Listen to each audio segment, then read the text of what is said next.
Welcome to Nerds Amalgamated, a podcast that covers the latest events in science, pop culture, and gaming.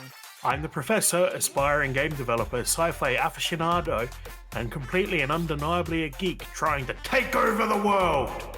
I'll be breaking down the news from tech to gaming. I am the DJ, a humble nerd, a big weeb, and a watcher from the halls of the multiverse. Just kidding. Anyways, I'll be breaking down all things comics to movies to anime. Join us and stay hydrated as we quench you with witty banter, unintentionally hilarious hot takes, and trivia more fun than a night at the pub, courtesy of Nerds Amalgamated. Welcome back to Nerds Amalgamated. This week we're talking about illegal gambling in Roblox, Luigi Mangione the Documentary, and why correlation doesn't imply causation, and how scientists figure out what happened. And a ho ho ho and Merry Christmas to you. Yes, we are recording this on Christmas Eve because we messed up our schedules. So, Merry Christmas, everybody. Anyway, we're trying to keep it quick today, so moving on to our first topic. The game Roblox for kids, which was recently banned in Turkey, hilariously. In which led to like half a dozen kids marching down the street demanding that Roblox be unbanned. I remember that. Yeah, it was a bid to protect the children, if I recall. Yeah. Well, a new investigation has come up saying that a network of illegal casinos is allowing children to gamble using Robux. Oh dear. So does that mean, okay, in hindsight, does that mean Turkey's stance on banning Roblox was a good thing, giving this revelation?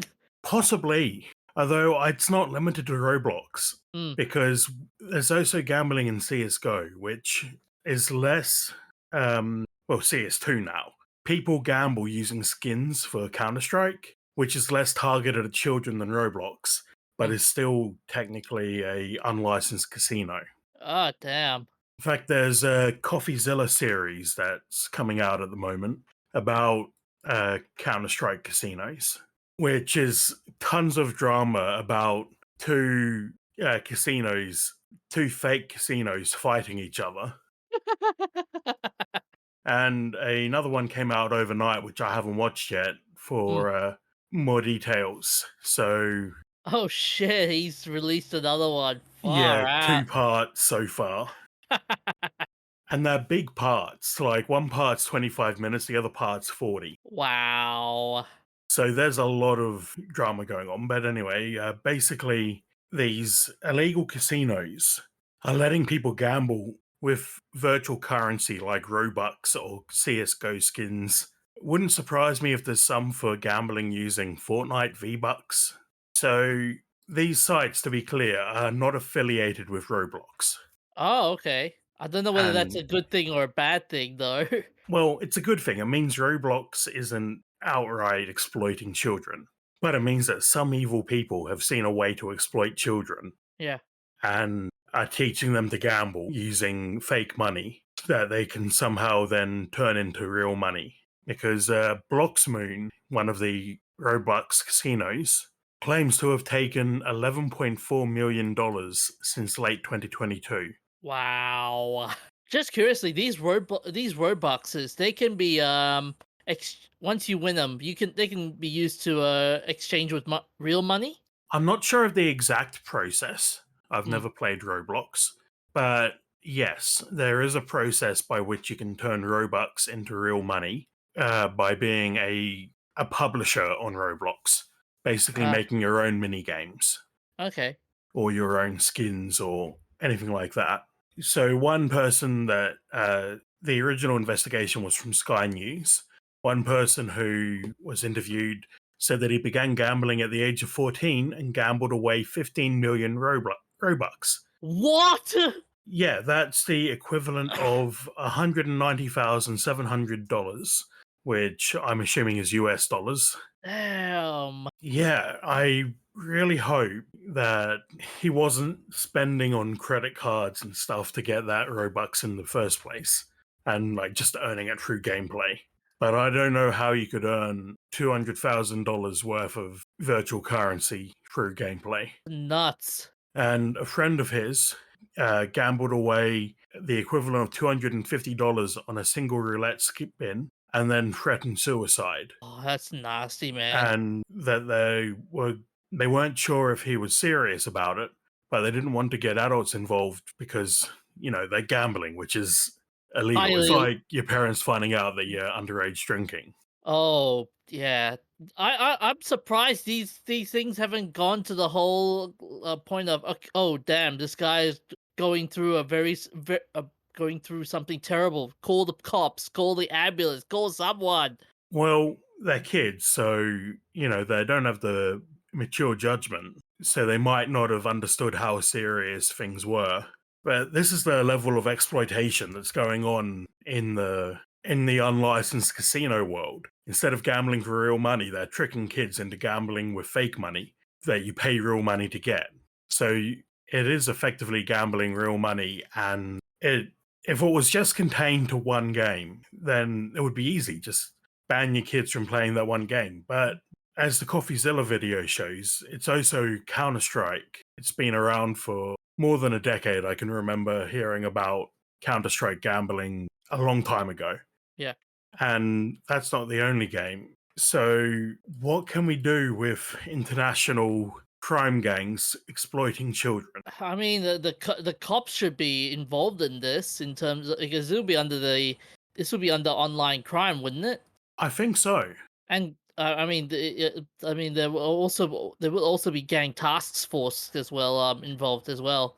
Yeah, if the police got involved, then they could definitely get a task force because, yeah, I'm pretty sure illegal gambling is a fairly serious offense. Yeah, these illegal gambling casinos, they don't I know this may sound stupid. They don't have the whole like, are you under 18 and all that jazz. Apparently they do, but they don't verify your age. Oh, So they okay. just have, like, you must be 18 to use this site, which stops nobody. Okay, yeah. But here's my problem. Once you get the law involved, then the problem would be, yeah, sure, you get rid of one casino, another casino will pop up, and it's like the freaking Hydra, cut off. Yeah, just like piracy sites, you get one, another one's going to pop up in another jurisdiction. Yeah, and all the players involved in building that casino, they'll bury deeper and deeper as well. And Yeah, I think it's a fairly new field. I don't think that it's been around for more than 15 years or so. I'm not aware of any illegal video game currency gambling before that point. the closest thing I can think of is the FIFA stuff, the good old FIFA Ultimate Team games. Oh, loot boxes. Yeah, good old. Yeah, that's more of a gray area because most places haven't explicitly declared loot boxes to be gambling. I think Belgium has, Yeah, but yeah, that's a gray area, and it also really only took off about 15 years ago. uh, yeah. In Japan, they have following the success of the gacha model, it's been recognized in Japan that system was essentially gambling. The Consumer Affairs Agency banned the practice of complete gacha, in which a predetermined set of items gained from loot boxes would combine once completed to form a rarer and thus more valuable item. Yeah, so that's in Japan. In Australia, they would fall under the gambling restrictions if they can be played for quote for money or anything else of value. The question remains if items only exist within game have quote value that can be quantified, even if it's related to an item's prestige. So Yeah. So, as an example, CSGO gambling, you can trade your CSGO skins on the Steam app for real money. yeah. You can then take it to a third party and gamble with it, and however that gambling works for real money. Hmm. So, I think it's also a bit of a gray area because technically the gambling isn't sanctioned by Valve. What's so even though it's not sanctioned by Valve, Valve must have said something in response to it though, like with the presence of it, with the presence of that, and the amount of money being spent on it, Valve would be paying attention to that, wouldn't they? I'm sure Valve would love to skim a bit off the top of that. I think it's just illegal in too many jurisdictions for it to be worth it. Like Valve is one of the good companies, but I still wouldn't be surprised if they did something like that if they thought they could get away with it. What's also interesting, I'm just reading this article, was that ever since ever since that news report, a couple of the casinos have kind of went went kaput. Yeah, I imagine that's because now, like cockroaches, you turn the lights on and they all scatter. Yep. They they're going to lie low for a bit and come back when the Lights are heat off. dies down Yeah. because they probably don't want to get officially shut down. Yeah, ultimately ultimately the kids are the biggest victims in this because Yeah, they lost all their money, and they're going to a certain area without knowing the full not information about it. Like, okay, you're going into a legal casino. You will lose money, but you will might get addicted to it. yeah, that's another thing. Because that kid who spent $200,000, Yeah. he said he liked the adrenaline of doing bigger and bigger bets. That sounds like Oh, a gambling addiction to me. yeah. Even though he claims he didn't know what gambling was, I think it's definitely set the seeds for a gambling addiction. And it's not just the whole like the temptation of making bigger bets. It's also the fact that the success that comes out from making the bigger bets. You know, like the bigger the bet, the bigger the reward. Like risk versus reward. Yeah, I think the risk and reward factor is a big part of what makes gambling so appealing to some people. Yeah, at some point they should. I even though Roblox knows that it is a bit of a problem, and they're making every efforts to deal with this problem. I think they should be they should Roblox should have a section for them. Like, have you had problems with with this sort of behavior? The Roblox team can help you in terms of what they can offer counseling services or stuff like that. Oh, yes, there probably could be some sort of tool that Roblox could implement to help people who are having trouble with that. Hmm. Even if it's something like restricting their accounts so they can't make more Robux purchases. Excuse me, I'm doing a podcast. Coons going down my street again. Yeah, but even if you restrict the account, they will find a way, and the addict would find a way to get that high again. You know. Yeah, but I think there's also the factor of making them jump through hoops Mm, because the more hoops you have to jump through, the more of a deterrent it is to do something. yeah, and I think the parents should also be involved in this as well. Yeah, it's the chief of the gambling commission, chief executive of the gambling commission, Mm, which I'm assuming is in the UK because I think Sky News is a UK company. yeah. He said that parents should be vigilant about what their children are doing online, which is something people have been trying to tell parents for decades, and it doesn't seem to be sticking. No. So I think it's also important to have the tools available for the parents to use to help their children when they do find out. Because if your kid's gambling illegally Mm, and you find out, what are you going to do to stop them? You can to help teach them the value of money and to help them recover from their gambling. You could get them locked out of Roblox or buying Robux, which I'm sure Roblox would love if you could have a way to lock out your account from buying Robux because that's their whole money making plan. mm, So they probably would never implement that on their own. yeah. And I think, and this may sound a bit of a wild idea, I think banks should also be involved in this as well. In Yeah, I terms of, believe banks have a process for problem gamblers, hmm, which is the sort of thing I'm thinking of Roblox implementing. I know also casinos, if you're a problem gambler, you can fill out some paperwork and the casino will ban you from gambling. yeah, but that'll be for for the legal casinos. Yeah, that'll be for illegal casinos. Will be like, no, no, no, just give us more money, give us more money, give us more money. Yeah. So it's gonna be it'll be interesting if let's say Roblox decides to come on clamp down on the illegal casinos and force them to make them into legal casinos. Yeah, that system could work. It could work, but yeah, I'm not sure. I'm not sure. Us making the illegal casinos submit to it. It's a hard battle in itself. Yeah, I think it's a bit beyond us to really make recommendations here. Yeah, we're not highly political enough. Yeah, and there are experts in the field who I'm sure would do a better job. But anyway, that's our thoughts on that. Yep. On our next highly controversial topic, we're talking about Hollywood's response to the Luigi Mangione shooting. Yeah, yeah. So, I think everyone must know who Luigi Mangione is.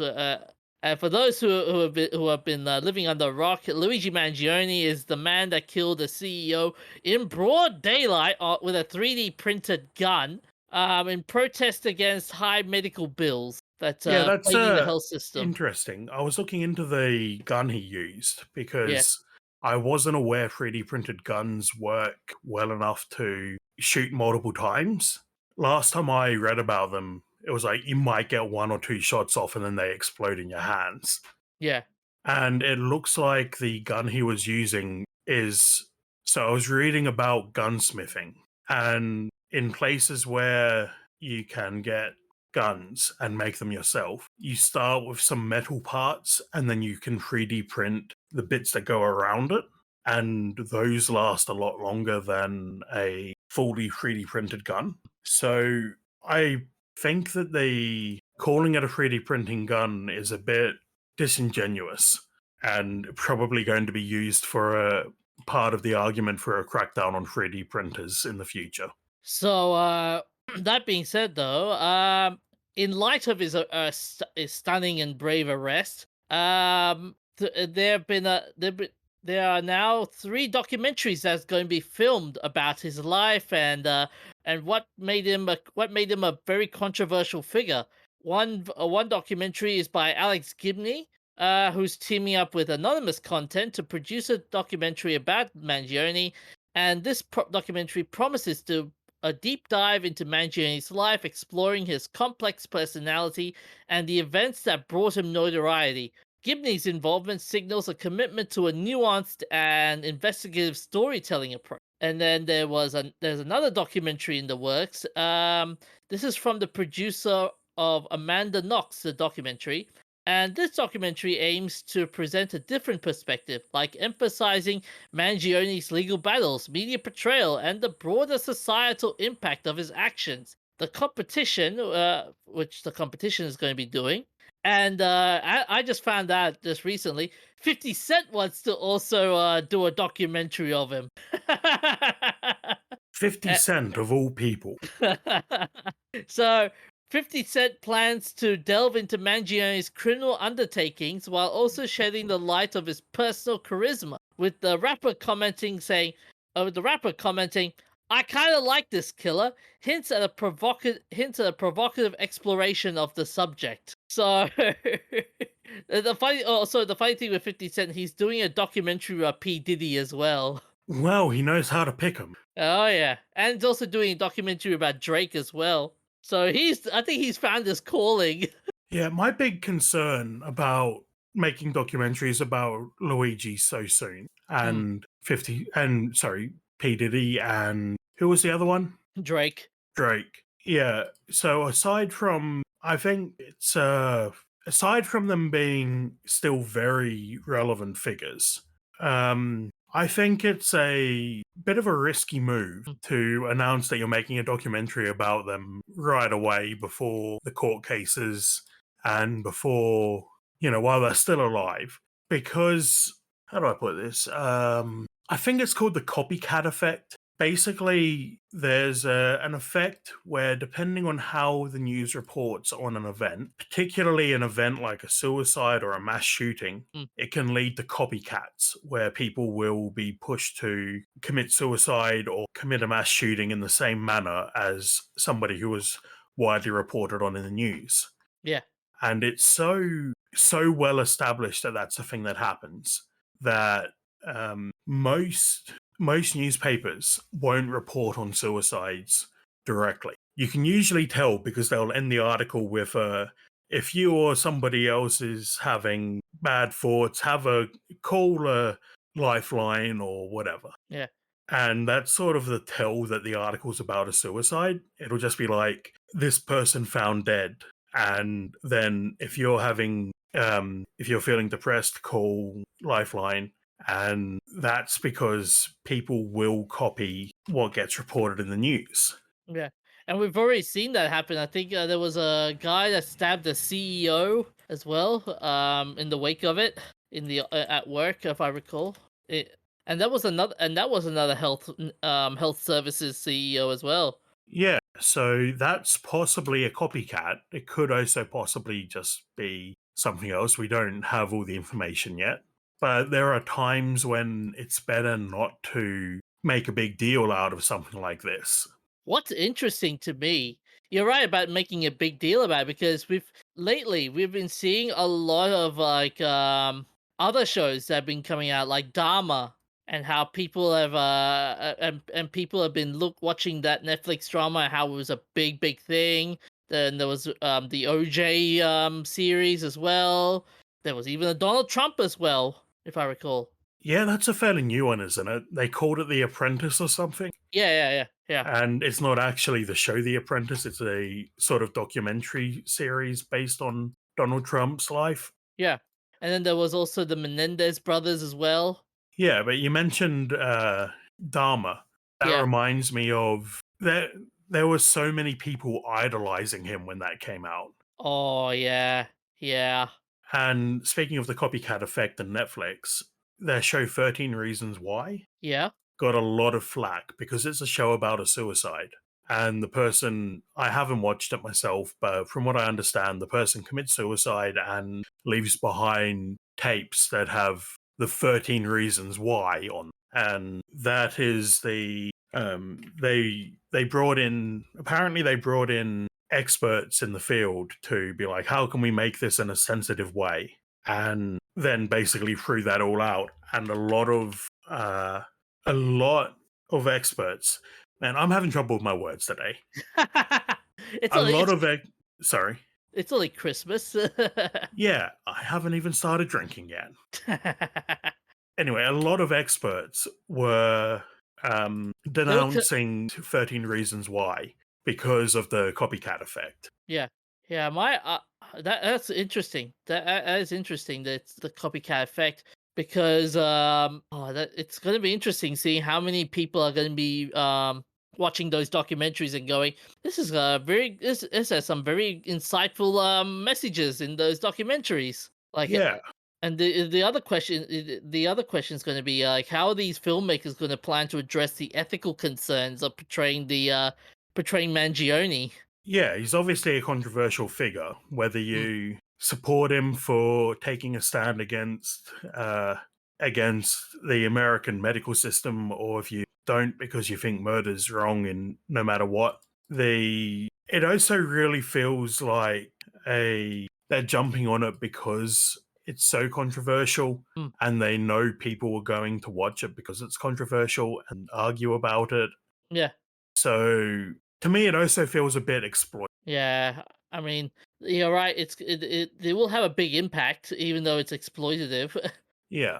And I've felt that way about other documentaries about murderers as well. Mm, It does feel a bit exploitive because, these are real people who have been murdered. And if you're making money off somebody's misery. yeah, and you're right about that. Making money of it. It will also shape our understanding on the whole concept of crime and morality as well. It could, yeah. Like, I mean, God knows, like, besides the murder documentaries, how many crime there are a lot of crime podcasts all over the world talking about various crimes, and a lot of people listen to them. Yeah. For better or for worse, people love true crime. Yeah, it's a very it is a fascination, and Mangione's story is going to be adding to that fascination, like in terms of what makes this guy tick. Although the big question is going to be how much of their documentaries will be factually accurate. That's a good That's question. yeah. And what angle are they taking? Because every documentary, no matter how neutral it seems, is made with an angle. Oh yeah. It's just one of those things you can't get away with making something that is entirely. Here's a funny idea. Here's a funny idea. Can you imagine David Attenborough making a documentary about Mangione? Okay. Oh, come on! It'd be funny! Imagine his voice. Here we look at young David Mangione. David Mangione, you're losing it, DJ. Oh, Yes, here we see the young murderer traversing Central Park on his bike. that I would watch if Attenborough was to do a documentary on it. Anyways, let's move on to the next topic before we start losing our minds. Yeah, we probably should. I just forgot to open up this website, opening up the notes. I'm doing well today. So, anyway, Yes. we have here an article about how correlation doesn't imply causation and then how scientists figure stuff out. Oh yeah. Because it's easy to find things where correlations occur where two variables are linked, but there's no actual relationship. Like the correlation between chocolate consumption and the number of Nobel Prize winners per capita is an example. That's amazing. Yeah. So if you look at this graph they've got in the article, Yeah. Switzerland is way, way off for eating tons of chocolate and also having tons of Nobel laureates. But it's silly to think that eating chocolate is going to. Make you smart. Yeah. There's a really great site. I'm going to try to find it, but it has a whole bunch of different graphs that mix correlation and not Cause causation. Like, if I remember correctly, one of them is when ice cream eating goes up, the number of pirates goes down.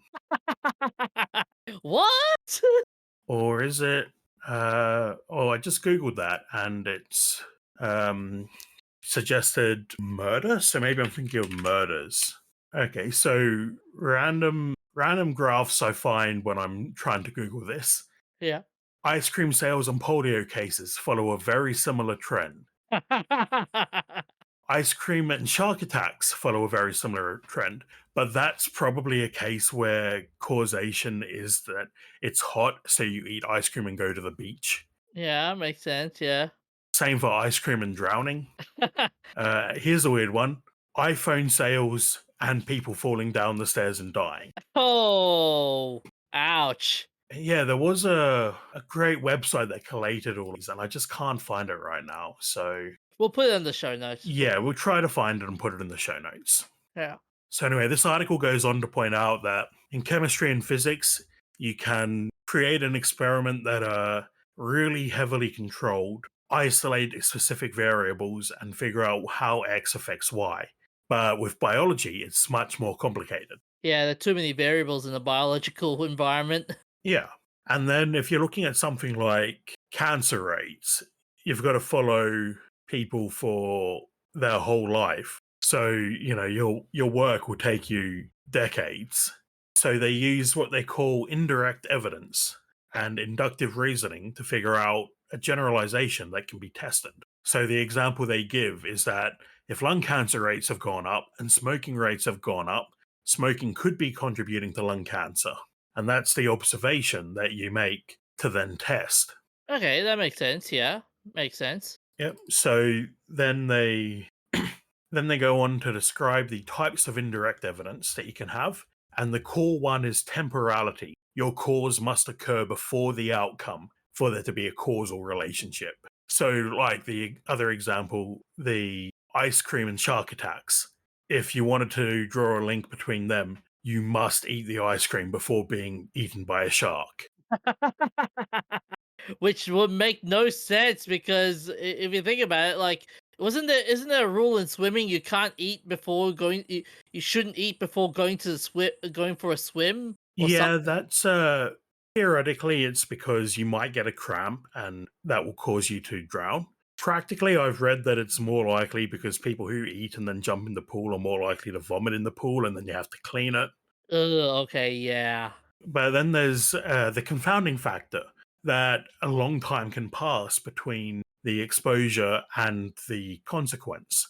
The example given is mesothelioma, a type of cancer you get from exposure to asbestos, Hmm. which has a lead time of decades. It's a very nasty form of cancer.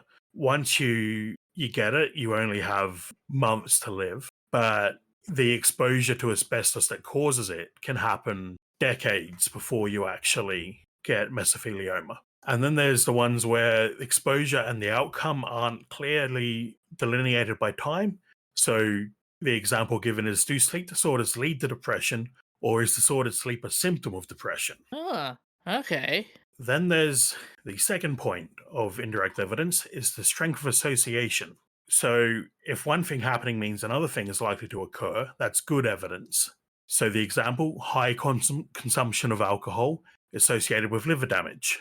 And consistency across studies, if various studies using different methods yield the same or similar associations, that supports the existence of a relationship. And a plausible mechanism, so if you can demonstrate why the exposure will cause the outcome, that's further evidence. And finally, the dose response relationship. So higher exposure leads to stronger effects. So that's the indirect evidence aspects that are used to come up with a hypothesis to test. Hmm. And then the gold standard for figuring out the causal relationship is a randomized controlled trial where you either receive the intervention or a control. And if there's a difference, it's obviously because of exposure to the intervention. Yeah, but then okay, here's a problem though. How do these randomly controlled experiments help establish the causation? So, as a medical example, if you're testing a new cancer drug, and because it would be unethical to not give somebody treatment, you give them the standard treatment, and then you give your test group, your control group gets a standard treatment, and your test group gets standard treatment plus new drug or whatever. If your test group has a higher recovery rate than the control group, you've demonstrated a causal relationship that your new drug is a cancer killer. Makes sense. Yeah, that's true. But they also point out in this article that you can't always do a randomized controlled test because it would be unethical to develop a random group and then have a control and a group who smoke and give them cigarettes and tell them to smoke to prove that cigarettes cause cancer. Yeah, I mean, can you imagine? Hey, scientific volunteer. Here's cigarettes. Go smoke. And we won't be personally responsible, but yeah. It sounds like a bit out of Portal 2 when you're going through the old labs and they're like, we're trying to see how much water a person needs to be alive. We reckon the human body's made up of 80% water. We reckon we can get that down to about 30%. So we're blasting you with jet engines to see what happens. Oh damn. Yeah, there's some Aperture Science is an evil corporation, and there's some great joke experiments that they did like that. Yeah, I wonder how the scientists will address those ethical and practical limitations. That'll be interesting to write in the report, like ethical barriers. Oh, there were many, but we don't know how to say it. I don't think Aperture Science was too what's the word? Too concerned with ethics. Anyway, the article points out that there's enough indirect evidence supporting a causal relationship Hmm. that it would be, since it would be unethical to do the studies, nobody's done studies on randomized controlled tests smoking causing cancer.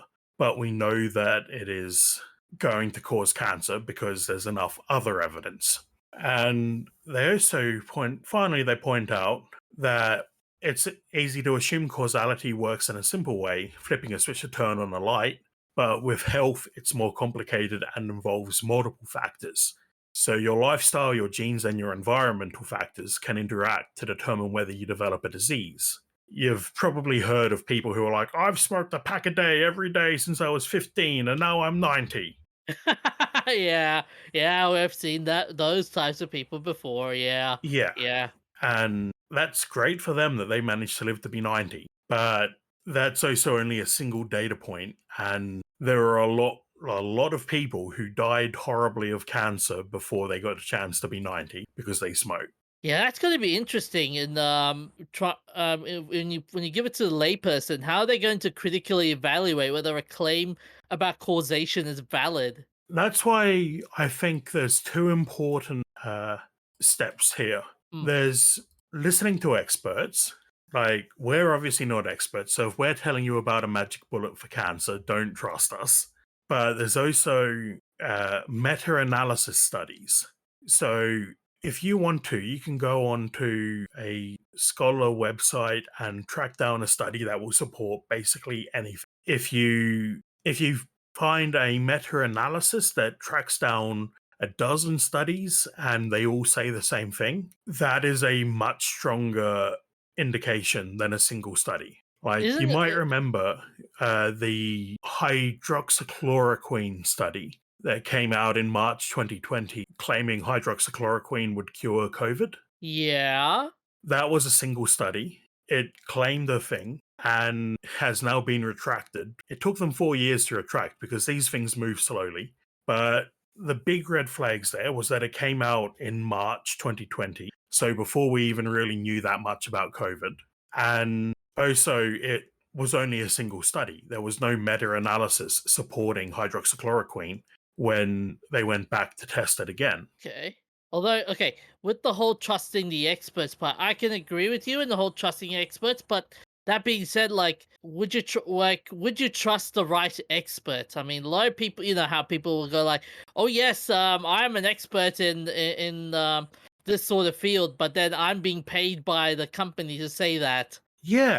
Um, like Andrew Wakefield, who was famous for claiming that the MMR vaccine caused autism. And the reason he claimed that was to promote his own vaccine, which was an alternative to the MMR. Mm, And it got latched onto by the anti vaxxers. yep. And now we have this whole anti vaxxer movement based around the idea that vaccines cause autism when they don't, because it was a flawed study to begin with, and he was doing it just to make more money. So, yeah, you've got to find the right expert, which is tricky. And I think also the other big difficulty with experts Mm. is sometimes they are paid to, like, they're not just corrupt like Andrew Wakefield was, but they are paid to promote other things. Like the smoking lobby had a scientist working for them producing studies that muddied the waters, claiming that smoking doesn't cause cancer or Oh, smoking is good for you. are you Yeah, kidding there me? was a whole organization made up of the tobacco companies promoting the idea that smoking doesn't cause cancer to try to make more money because they knew once people realized smoking causes cancer, they were going to lose a whole lot of money. Yeah, it's gonna be interesting seeing the risks arising from from when people and even media organizations confuse correlation with causation. Yeah. I think this article does point out a what I think is a pretty good benchmark for whether something is good or bad for you, and that's Mm. if it claims to be a miracle cure. Oh yeah, introducing the miracle cure, introducing the fat loss cure. It slices, it dices your fat globules within seconds. Yeah, like Ozempic. Oh shit! It's I true, Ozempic is incredible at helping you lose weight, Hmm? but it does have side effects. Yeah, I've seen a lot of crazy stories about people using Ozempic. If I saw one about how someone used Ozempic and the side effects were so bad she now has to go to the bathroom every waking minute or something like that. That's nasty. Yeah, yeah. Yeah, I saw an article the other day that Ozempic might shrink your heart muscle. Oh, damn. So, that's still only a single study and wait for the meta analysis. But uh, people were really pushing Ozempic as a miracle fat cure, and everyone was into it at the time. I don't know so much about now, but it was so popular as a fat cure that for quite a long time, people who really needed it, diabetics, couldn't get it. But I think that's all we have to say about that. Yep. So, on to our shout outs. On the 14th of December, we passed the 40th anniversary of David Lynch's Dune, not to be confused with Denis Villeneuve's Dune, or the 2003 Dune miniseries, or Jodorowsky's Dune. How many Junes are there? Okay, so it's a bit of a long story, but there's the books. Uh-huh. There's David Lynch's Dune. Jodorowsky tried to make a Dune movie. It didn't happen. Yeah. Yeah. But if I remember correctly, it was going to have Salvador Dali work. So Yeah, that would have been weird. yeah. Yeah, I saw that. I was like, wow, Salvador Dali? Really? Yeah. Then in the 2000s, there were the miniseries, which were made by the Sci Fi Channel. Yeah, I saw that one. I remember those ones. Yeah, yeah. Yeah. And then we've got the Denis Villeneuve Dunes. So the 1984 Dune by David Lynch, which he actually took his name off it. He published it as Alan Smithy, which is a common Hollywood name for when you think that your movie has been so mangled by editing that you don't want to be associated with it. Oh. It's wild. There is so much talent in that movie. It's got Sting, it's got Patrick Stewart, Kyle MacLachlan, half a dozen other big actors. The soundtrack was by Toto and Brian Eno. Yes, that Toto. The band Toto did the soundtrack. What?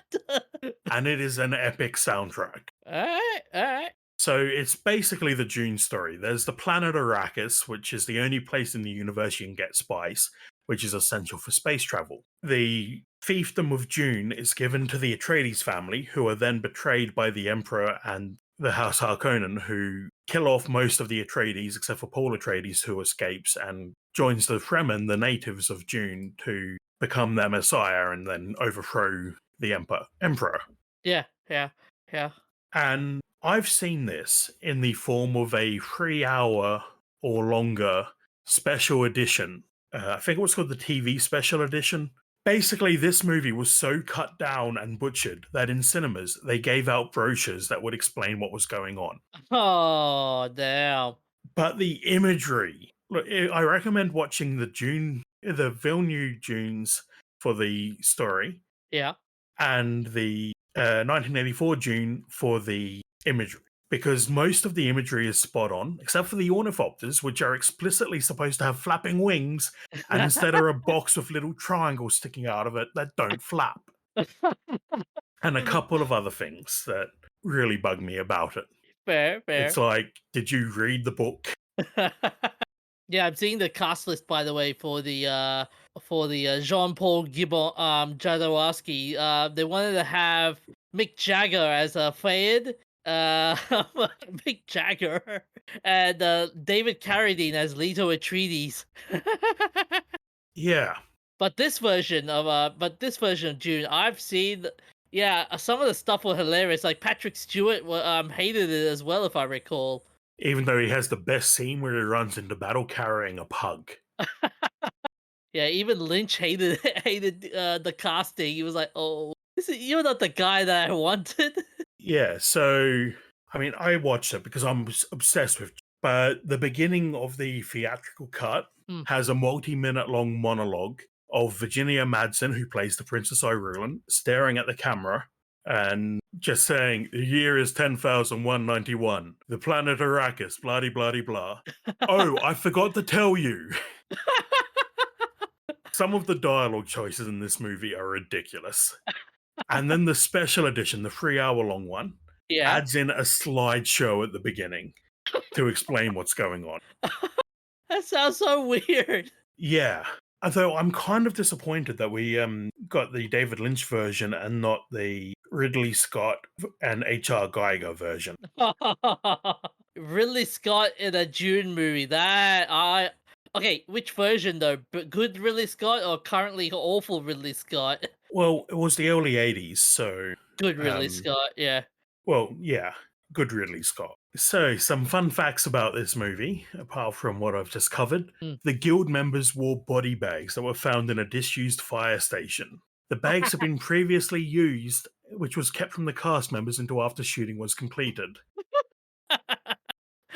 Oh, can you imagine? Just like, hey, why does my suit costume smell? Oh, Ew. why is it dust on my thing? Oh, it could be the asbestos. Oh, we didn't tell you about that. David Lynch thought he was casting someone else when he cast Patrick Stewart as Gurney Halleck, because he'd only ever seen Patrick Stewart wearing heavy makeup. And Fade Rother, who was played by Sting, was supposed to have a nude scene, but the studio panicked and told the costume designers they had to put something on him, which gave him a ridiculous wing underwear. So there's just a scene of Sting standing in his underwear, breathing heavily. What were they thinking? Yeah. And Patrick Stewart was unaware of who Sting was and thought that he was part of a police band. And the environmental impact, they spent 2 months hand clearing 3 square miles of desert for location shooting. Damn. And another link to Star Wars, which totally ripped off Dune. Uh-huh. Like, there, at one point, Frank Herbert was considering suing George Lucas because there were that many points of similarity. David Lynch turned down an offer to direct Star Wars Episode 6. He told George Lucas, "It's your thing, it's not my thing." And the tendons of the sandworm from the Maker Hook scene were made from condoms. Oh, that's nasty. And other shout out, on the 18th of December 2024, John Oh, oh, Marsden passed away. oh, okay, yeah, yeah, that's true. He was the Australian author who wrote Tomorrow When the War Began, which is a great series and a mediocre movie. Yeah, yeah. I think I've got to go and reread those, so, well, I'll do that sometime. But DJ, what is our messed up moment? So our messed up moment in Murdom this week is since Christmas time. I like to give everyone a wholesome one this week, and it is the dark side has a mortal enemy that will never be defeated ever, ever, ever, and that is Santa Claus. So Santa is canonically an immortal. Yep, pretty much. So And Darkseid, is that DC? yeah, DC. Yep. So in 1998 DCU Holiday Bash number 2, as part of the story Present Tense, Darkseid has found himself beaten and humiliated by an unsuspecting opponent that calls the North Pole home. And every time when Santa comes to Darkseid's hometown, Darkseid's always freaked out, going, "Oh shit, what the hell do we do with this guy?" And no weapon can penetrate him, nothing can kill him. And every time Santa comes to Darkseid, he gives him the lump of coal, because he's always a naughty boy. Fair enough. And Darkseid always gets pissed off about it. Oh, on to our wacky movie for this week. Terry Gilliam's Brazil, which premiered on the 18th of December 1985. I love this movie. Oh, It's so nice. ridiculous. It's a Kafka-esque comedy, black comedy. A bureaucrat tries to correct an administrative error and becomes an enemy of the state. So the whole movie starts because of a literal bug in the machine. The printers are printing out the orders for the cops to go and arrest Archibald Buttle, renegade plumber, and a guy smashes a fly which lands in the printer and makes it misprint Tuttle, so they arrest the wrong guy. And the main character then goes and tries to sort out what's going on and ends up accidentally getting himself made an unperson and hunted down by the government. So it's a game of cat and mouse, but in a very weird sense. Yeah, and the setting is so weird. It's like pneumatic tubes everywhere. There's this lady going through plastic surgery with like a facelift where they basically stretch the skin on her face right back and use bulldog clips to hold it on. It's got some great imagery. I highly recommend it. It also has a creepy baby mask that Sir Michael Palin wears, which is inspired by a mask Terry Gilliam's mother once gave him. And Robert De Niro, who plays Archibald Buttle, the renegade plumber, it makes sense in context, I promise, uh, was originally uncredited because he did the role for free because he really wanted to work with Terry Gilliam. Oh, that's a nice thing to do. Yeah. I mean, it sucks that you're not credited, but that's a nice thing to work with a director. And the original title of Brazil was 1984 and a half because but they didn't use that because then the movie 1984 came out. And this is also the movie that informed me about the Messerschmitt KR200 cabin roller. Wow, I like how you pronounce that so nicely. It's one of my favorite cars because it's ridiculous and it looks like a little fighter plane cockpit. Well, that's all we have for this week. Merry Christmas, look after yourselves and stay hydrated. And check out our TikTok. Stay happy, stay nerdy, ho ho ho, and have a Merry Christmas!